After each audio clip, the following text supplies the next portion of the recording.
ما تذاكروا شوية، اعملوا شوية مجهود، ده احنا على ايامنا كنا بنذاكر على لمبة جاز وكنا بنتفوق. ما تعملوا شوية مجهود وتعبوا. هاي، ازيكم؟ انا مريان وهكون معاكم في ABC Parenting Tips. يلا بينا.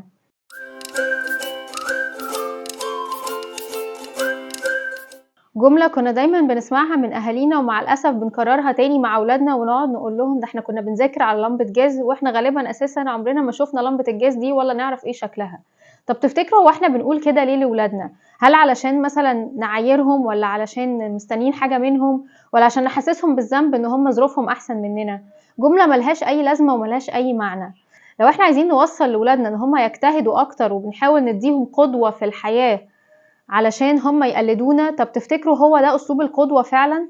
القدوة يا جماعة هي ان احنا نكون بنتصرف تصرفات هم يقلدوها. القدوة الصح هم ان هم يشوفونا بنعمل الحاجات الصح ويقلدونا، يشوفونا بنعمل حاجات كويسة، يشوفوا تصرفاتنا ويسمعوا الكلام اللي احنا بنقوله للناس في التعاملات بتاعتنا وفي حياتنا ومع بعض احنا كزوجين. هي دي القدوة، مش ان احنا نقعد نحكي لهم عن امجادنا وانتصاراتنا والصولات والجولات اللي احنا عشناها في حياتنا وقد ايه كانت حياتنا صعبة ومرة واحنا تخطينا كل الصعوبات وبقينا احسن حاجة في الدنيا. لا، ان هم يشوفونا فعلا بنعمل الكلام ده، يشوفونا فعلا بنطبق وازاي بنتصرف في المواقف الصعبة وازاي بنتعامل في الاوقات اللي الدنيا فيها مش سهلة. هي دي القدوة يا جماعة. وبعدين احنا الجيل بتاعنا اصلا ما شافش لمبة الجاز ولا يعرف شكلها ايه، فلمبة جاز ايه اللي احنا بنقولها لاولادنا دي؟ يعني بنضحك عليهم ليه؟ طبعا جزء من القدوة ان انا احكي لولادي عن خبراتي في الحياة، وده فرق ما بين ان انا بكون بحكي له على اني مثلا ان هو يشوف انتصاراتي ويعجب بيا ويشوف قد ايه انا كنت محارب قوي وكنت فظيع وشنيع ومريع، او ان انا اكون بحكي له عن الخبرة في الحياة اللي هي الخبرة اللي انا خدتها في حياتي عشان هو يتعلم منها، بتتنقل له الخبرة دي علشان هو يعرف يتعامل في الحياة بعد كده بالخبرة اللي انا بديها له علشان اثر عليه الطرق في الحياة.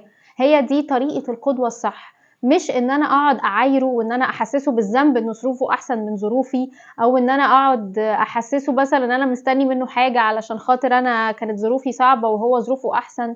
هي دي القدوة يا جماعة، وهو ده المفروض اللي احنا نعمله مع اولادنا، مش ان احنا نفضل نكرر شعارات رنانة احنا كنا بنسمعها واحنا صغيرين ولحد دلوقتي احنا مش فاهمين هي كانت بتتقال لنا ليه، وتأثيرها معانا ما كانش هو التأثير القوي. يعني ما افتكرش انه في حد فينا لما كان بيسمع الجملة دي من باباه ومامته كان بيتأثر قوي او كان بيحس ان هو عايز يقوم يكسر الدنيا ويحارب الدنيا كلها زي ما كانوا باباه ومامته بيعملوا. كان بيحس ان هو طب انا ذنبي ايه، انا مالي يعني، معلش.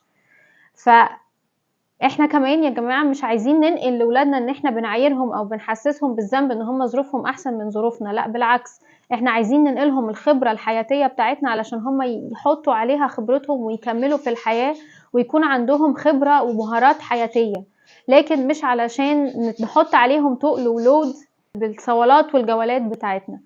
لو عجبكم الفيديو بليز ما تنسوش تعملوا لايك وشير وسبسكرايب. ميرسي واشوفكم الفيديو الجاي. باي.